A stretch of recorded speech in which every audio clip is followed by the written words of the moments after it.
Hi friends, నేను మీ చరణ్ తేజ. మన ఛానల్కి స్వాగతం, సుస్వాగతం. మీరు కొత్త వాళ్ళైతే సబ్స్క్రైబ్ చేయండి, మర్చిపోవద్దు. బెల్ ఐకాన్ని క్లిక్ చేసి మన వీడియోని మిస్ అవ్వకుండా చూసుకోండి. నేను ఇక్కడ ఆసక్తికరమైన సమాచారంతో కూడిన కంటెంట్ని నీకు అందిస్తాను. ఈరోజు మనం మాట్లాడుకోబోయే అంశం ఆంధ్రప్రదేశ్ రాజకీయాల్లో ఒక కీలకమైన వ్యక్తి వైఎస్ జగన్మోహన్ రెడ్డి గారి పాలన గురించి. 2019 నుంచి 2024 వరకు ఆయన పాలన ఎలా సాగింది, ఏం సాధించారు, ఎలాంటి సవాళ్లు ఎదుర్కొన్నారు, ఎందుకు 2024 ఎన్నికల్లో ఓటమి చవిచూశారు. ఈ వీడియోలో మనం ఈ అంశాలన్నింటినీ ఒక్కొక్కటిగా విశ్లేషించేద్దాం. సో రెడీనా? వెంటనే మొదలు పెట్టేద్దాం. వైఎస్ జగన్మోహన్ రెడ్డి గారు, ఆయన గురించి మాట్లాడే ముందు ఆయన రాజకీయ నేపథ్యాన్ని కొంచెం అర్థం చేసుకుందాం. ఆంధ్రప్రదేశ్ మాజీ ముఖ్యమంత్రి వైఎస్ రాజశేఖర రెడ్డి గారి కుమారుడైన జగన్ రాజకీయాల్లోకి ప్రవేశించడానికి ముందు వ్యాపారవేత్తగా తన గుర్తింపు తెచ్చుకున్నారు. సాక్షి పత్రిక, సాక్షి టీవీ వంటి మీడియా సంస్థలని స్థాపించారు. 2009లో ఆయన తండ్రి హెలికాప్టర్ ప్రమాదంలో మరణించిన తరువాత జగన్ రాజకీయ జీవితం ఒక కొత్త మలుపు తిరిగింది. 2009లో కాంగ్రెస్ పార్టీ తరపున కడప లోక్సభ స్థానం నుంచి ఎంపీగా గెలిచిన ఆయన తండ్రి మరణం తర్వాత కాంగ్రెస్తో విభేదాలు రావడంతో 2011లో వైఎస్ఆర్ కాంగ్రెస్ పార్టీని స్థాపించారు. ఈ పార్టీ తండ్రి వైఎస్ఆర్ గారి వారసత్వాన్ని కొనసాగిస్తూ పేదలకు, రైతులకి, కార్మికులకి అండగా నిలబడాలనే లక్ష్యంతో ముందుకు సాగింది. 2014 ఎన్నికల్లో వైఎస్ఆర్సీపీ ఓడిపోయినప్పటికీ జగన్ తన పట్టుదలని కోల్పోలేదు. ఆయన చేపట్టిన పాదయాత్ర అంటే ప్రజా సంకల్ప యాత్ర ఆంధ్రప్రదేశ్లో ఒక చారిత్రాత్మకమైన సంఘటన. దాదాపు 3648 కిలోమీటర్లు నడిచి ప్రజల సమస్యలని నేరుగా తెలుసుకున్నారు ఆయన. ఈ యాత్ర ఆయనకి ప్రజల్లో భారీ స్థాయిలో ఆదరణ తెచ్చిపెట్టింది. ఇక 2019 ఎన్నికల్లో వైఎస్ఆర్సీపీ ఘన విజయం సాధించింది. 175 అసెంబ్లీ సీట్లలో 151 సీట్లు, 25 లోక్సభ సీట్లలో 22 సీట్లు గెలుచుకొని జగన్ ఆంధ్రప్రదేశ్ ముఖ్యమంత్రిగా బాధ్యతలు చేపట్టారు. ఈ విజయం ఆంధ్రప్రదేశ్ రాజకీయాల్లో ఒక మైలురాయిగా నిలిచింది అనే చెప్పాలి. ఫ్రెండ్స్, ఇప్పుడు జగన్ గారి పాలనలో జరిగిన కీలక సంస్కరణల గురించి మాట్లాడుకుందాం. ఆయన ప్రభుత్వం అనేక సంక్షేమ పథకాలను ప్రవేశపెట్టింది. వీటిని నవరత్నాలు అని పిలిచారు. వీటిలో కొన్ని ముఖ్యమైనవి ఇప్పుడు చూద్దాం. మొదటిది అమ్మఒడి. ఈ పథకం కింద పేద కుటుంబంలోని పిల్లల చదువుకు ఆర్థిక సహాయం అందించారు. ప్రభుత్వ పాఠశాలల్లో చదివే విద్యార్థులు తల్లులకు నేరుగా డబ్బు జమ చేశారు. ఇక రైతు భరోసా గురించి మాట్లాడుకోవాలి. రైతులకు ఆర్థిక సహాయం అందించే ఈ పథకం ద్వారా సంవత్సరానికి 13,500 రూపాయలు రైతు కుటుంబాలకు ఇచ్చారు. ఇది రైతులకి పెద్ద ఊరటనిచ్చింది. ఇకపోతే ఆరోగ్యశ్రీ. ఈ పథకాన్ని మరింత విస్తరించి పేదలకు ఉచిత వైద్య సేవలు అందించేలా చేశారు. ఆసుపత్రుల్లో చికిత్సకు ఖర్చు లేకుండా చూసుకున్నారు. వైఎస్ఆర్ ఆసరా. స్వయం సహాయక బృందాల్లోని మహిళల రుణాలని రద్దు చేసి వాళ్ళకి ఆర్థిక భరోసా కల్పించారు. ఇక చేయూత. వృద్ధులు, వితంతువులు, వికలాంగులకి పెన్షన్ 2,500 రూపాయలకి పెంచారు. ఈ పెన్షన్ నేరుగా ఇంటి వద్దకే చేరేలా ఏర్పాటు చేశారు.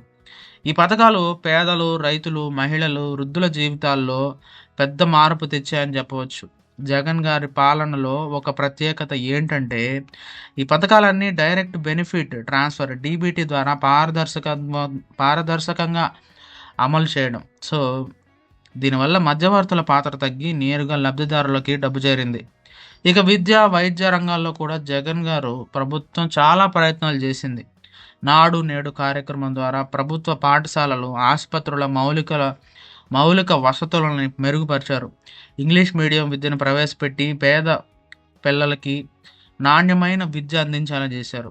అలాగే గ్రామీణ ప్రాంతాల్లో విలేజ్ సెక్రటేరియట్ వ్యవస్థను ఏర్పాటు చేసి ప్రభుత్వ సేవలని ప్రజలకి దగ్గర చేశారు.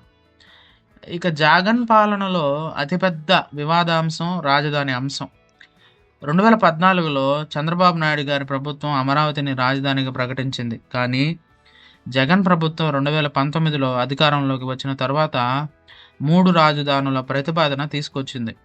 విశాఖపట్నం ఎగ్జిక్యూటివ్ రాజధానిగా, అమరావతి శాసన రాజధానిగా, కర్నూలు న్యాయ రాజధానిగా ఉంటాయని ప్రకటించారు. ఈ నిర్ణయం రాష్ట్రంలో భారీ చర్చకు దారితీసింది. అమరావతి రైతులు ఈ నిర్ణయాన్ని తీవ్రంగా వ్యతిరేకించారు. వాళ్ళు తమ భూములని రాజధాని కోసం ఇచ్చిన తర్వాత ఈ మార్పు వాళ్ళకి అన్యాయంగా అనిపించింది.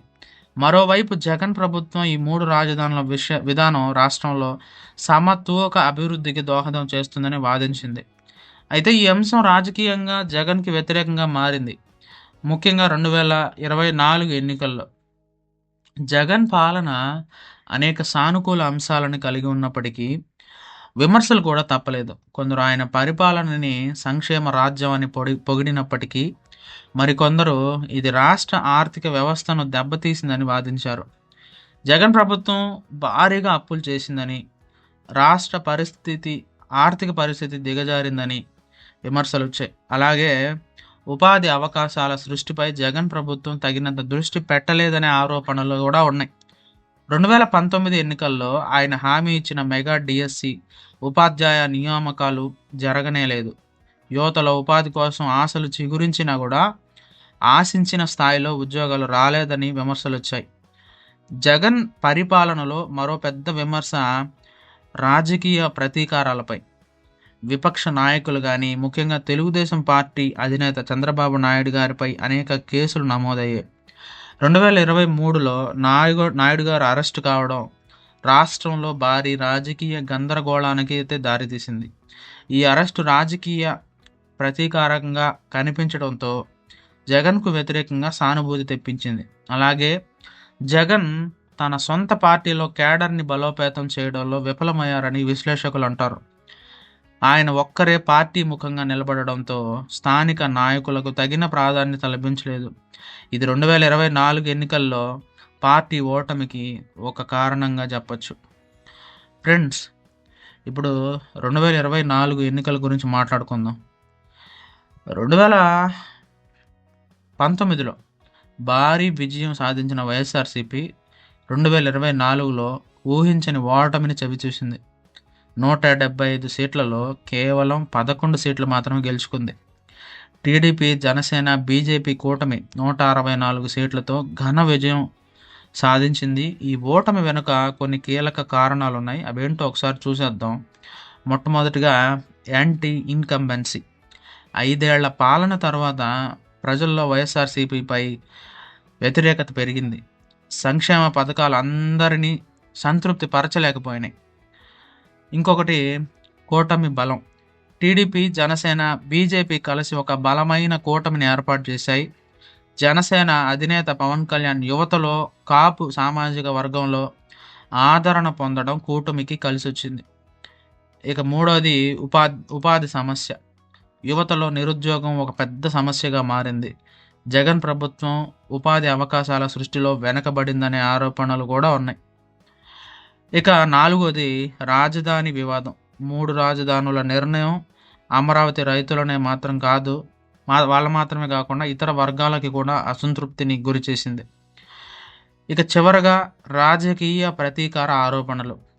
చంద్రబాబు నాయుడు గారి అరెస్టు, ఇతర విపక్ష నాయకులపై కేసులు జగన్కు వ్యతిరేకంగా రాజకీయ వాతావరణాన్ని సృష్టించాయని చెప్పాలి.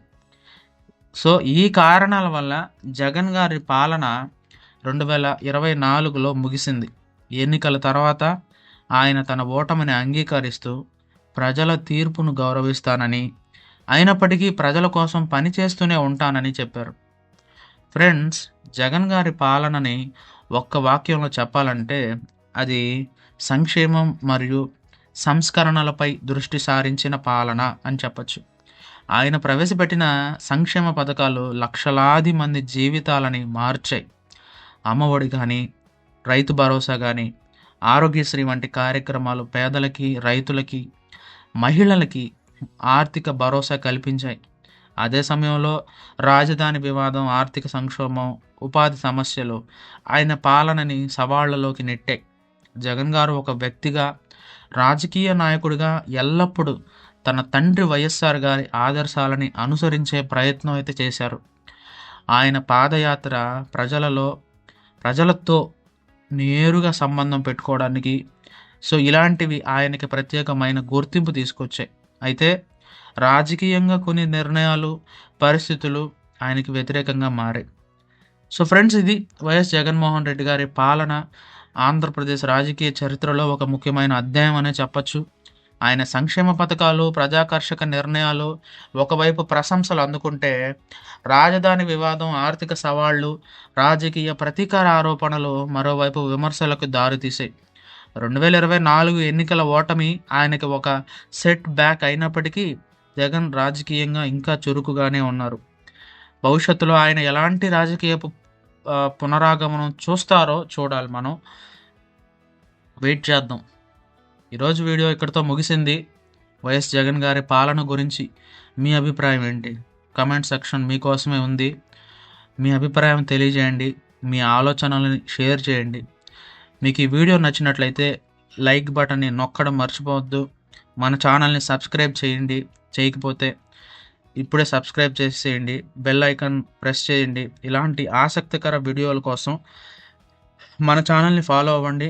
త్వరలోనే కొత్త వీడియోతో మీ ముందుకు వస్తాను. అప్పటి వరకు stay tuned, stay happy. Bye bye.